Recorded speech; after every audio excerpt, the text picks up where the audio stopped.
Alright, good morning sa lahat ng nanonood ngayon. Panoorin po natin kung anong ginagawa ko. Ngayon ay tutulungan ko yung teacher sa gagawin niya. At ito yung pinapagawa niya sa akin. Ay pasensya na kung hindi man masyado tayong marunong ito maggawa. Pero susukayan pa rin natin na mabuo ang pinapagawa sa atin. Kaya abangan nyo sa mga susunod na mga video. Tingnan natin kung mabubuo ba. Pasensya na dahil isa lang kamay ginagamit natin sa pagdidikit ng mga larawan na to. Ako lang naman ang nagagawa nito, kaya sinusubukan kong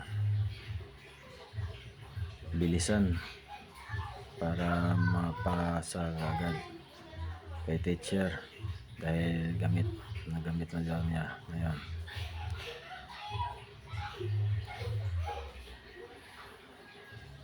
As you can see naman mga guys, ginagawa ko naman yung trabaho ko para naman matulungan yung teacher sa mga gawain niya sa school.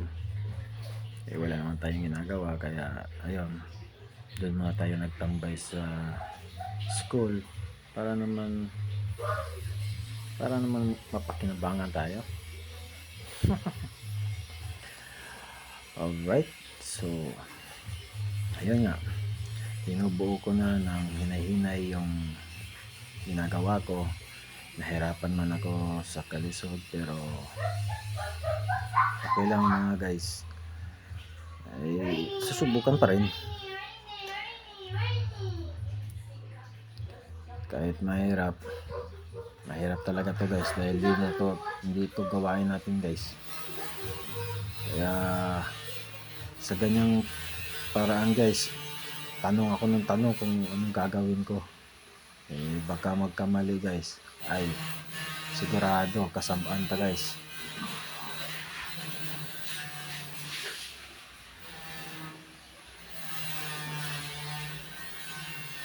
Pero samtang gunting guys, kung nanghihinayan o lisod pag kayo magpapilit guys sa mga ganyan na paraan guys, dahil mahangin sad guys, mahangin, tapos yun, maluhag yung papel. Kaya hinahinayan talaga na dikit-dikitin ang mga yan.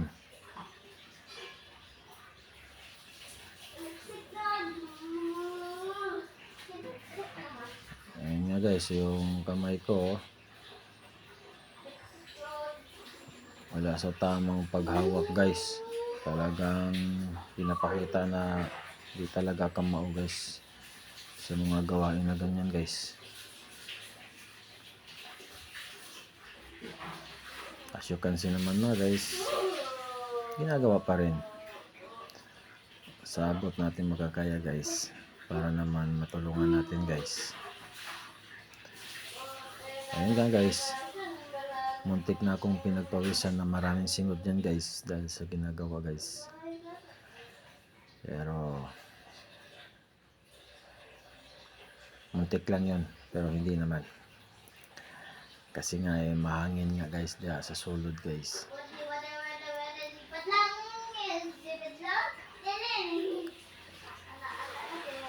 Dugay-dugay pa dyan nga mahuman guys, kay daghan-daghan na yung papilit guys. Yung nakakalangan yan guys, yung magunting-gunting pa guys. ang kuti ang tagal. Tapos yung gunting na ginamit ko guys, maliit. Kasing liit ng mata ninyo, nanonood ngayon. Ang tagal makaabot sa dulo.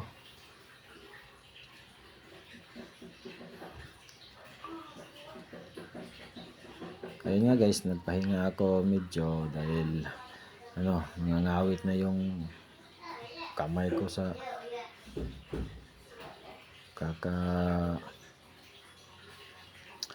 hawak ng gunting. Pero ayun, tuloy pa rin.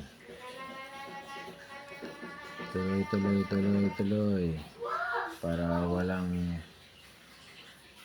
kasaba na may tabo.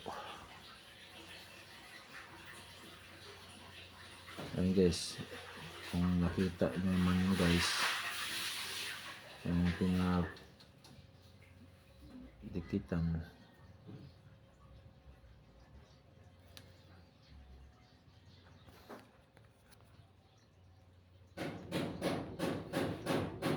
Ayun, malapit nang matapos. Kaya makakapahinga rin tayo.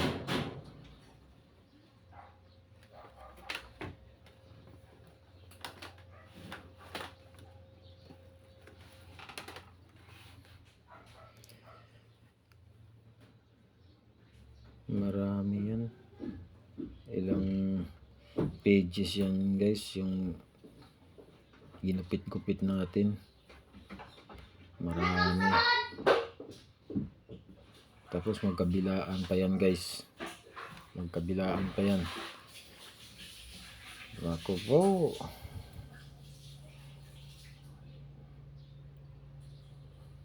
Ayun nga guys oh. Yan yung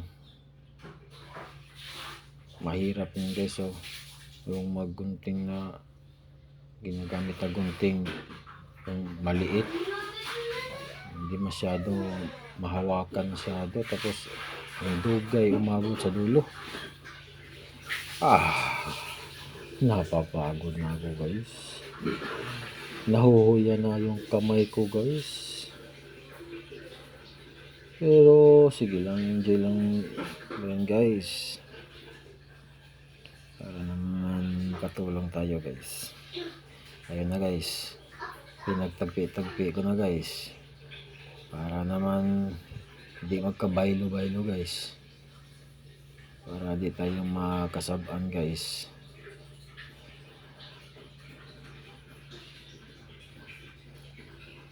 Ayun nga yung kamay oh, talagang pinipili talaga guys oh.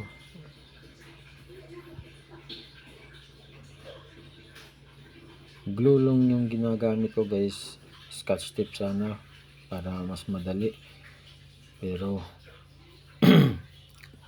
walang scotch tape na gamay guys, yung dagko yung mga naagdiha, kaya glue lang gamit ko guys. Wala naman shampoo pa. Wala na.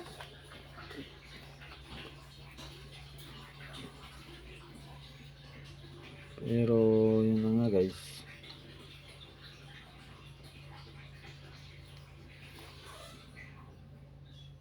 nagpahinga ako ng konti dyan guys, uminom ako ng tubig, nauuhaw ako guys sa ginagawa ko. As you can see naman guys, malapit na matatapos guys. Yun nga guys, tinawag ko yung teacher guys kung alin ba ang una o magkasunod, anong sunod-sunod. Kaya ayun, di ko alam guys, baka magkabaliktad-baliktad yung ulo mapunta sa paa, patay tayo dyan. Kaya tinawag ko para naman mag-guide tayo guys sa ginagawa guys. Dahil di tayo expert niyan. Expert lang tayo guys sa paggawa ng bata. Wow! Ayun na guys. Continue na guys. Gunting na agad guys. At ayun. Alam ko na guys kung ano yung sunod-sunod dahil tinanong ko na kanina guys. Nakita nyo naman kanina. Pinasama ko para ituro kung alin yung una at sunod-sunod. Dahil pag nagdikit na guys, ay naku, hirap na to tanggalin. Masisira ang buhay mo. Yun. Iba't ibang forma, technique, yung pamamaraan guys sa paggugunting guys. Para naman ano guys, di tayo masyado mapagod guys.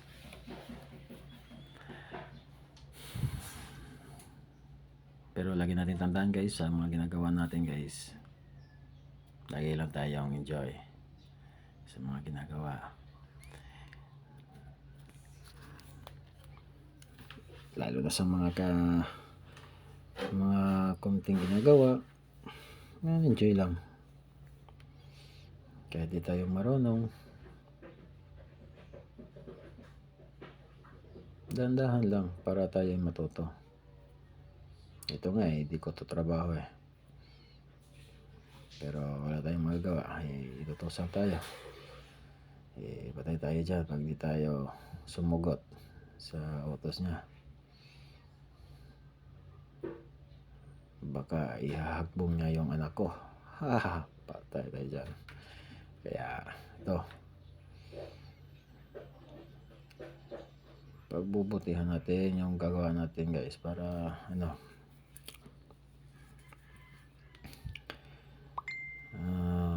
mas maganahan pa siya mag-utos sa atin. Ayan guys, so maya malapit na yan matatapos guys. Yung side dito, tapos malapit na yan matapos, tapos kabila naman dikit ulit. Yung mahirap lang dyan guys dahil konti lang yung space na pwede pagdikitan.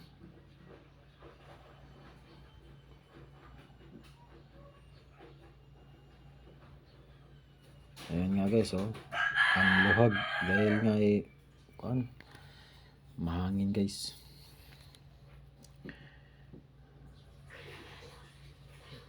Pero sige lang.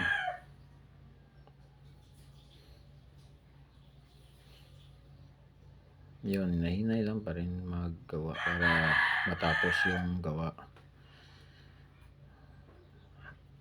Hapon na rin kasi yan guys, so malapit na yung uwian, kaya bilis-bilisan ko yung gawa ko dyan guys para makauwi na agad.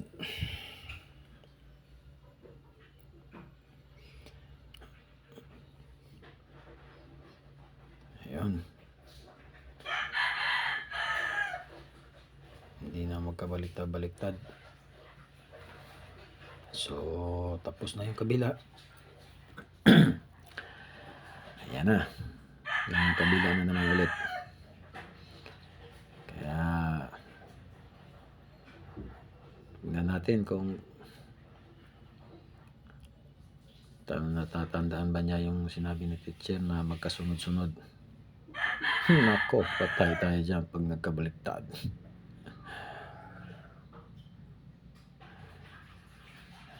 Ayan na guys, pinaghihinayan ko na mag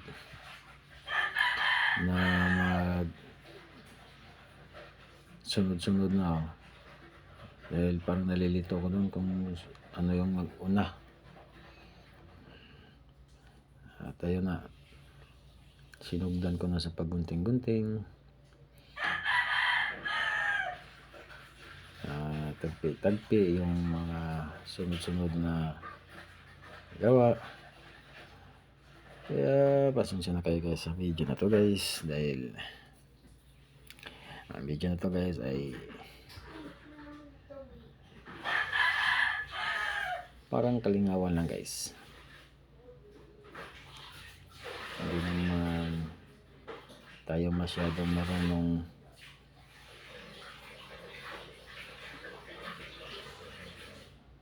magaling magsalita guys pagdating dito sa ganito guys, dahil nahirapan tayo guys ng mag salita na may ginagawa. Kaya ito paunti-unting kwento, samtang na gunting-gunting. Kaya kayo na rin ang bahala guys na pasensya, makinig at panoorin nyo guys kung hanggang matapos to guys, para makita natin kung okay na ba yung ginawa natin at pasado na ba kay teacher yung gawa natin. Baka sisantihin tayo nito, o baka naman mababagsak yung anak ko. Hay, patay tayo dyan. Kaya ito, sana pasado to. At salamat nga pala sa mga nanonood.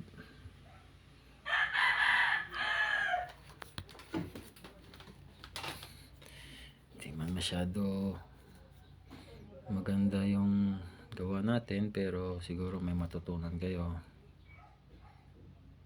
paano kahit hindi tayo marunong. Pero ayun, ginagawa pa rin natin yung best natin para matuto at matapos yung gawa natin ng maayos. Ayan na nga guys, nabuong nakugtuto ka na sa dapita, kaya tingali og masipyat inigpilit.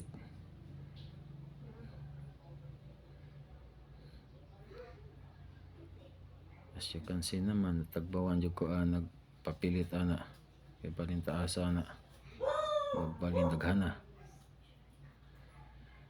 Hapit na magtuo ako laway ana, sige papilit. Ayan na guys, giaptos-aptos na tayo. Ayan guys, okay, hapihas na guys para mo dikit, para di na sila magkabuwa guys. Ayan na guys, binigyan na ng pangpadikit para matapos agad. Ayan na guys, hinaplos ng mahaplos guys, ang sarap. Ayun na guys, ang galaw ka guys. Ayan na, malapit nang matapos guys, kaya ayun na, tapos na. At dyan na nagtatapos yung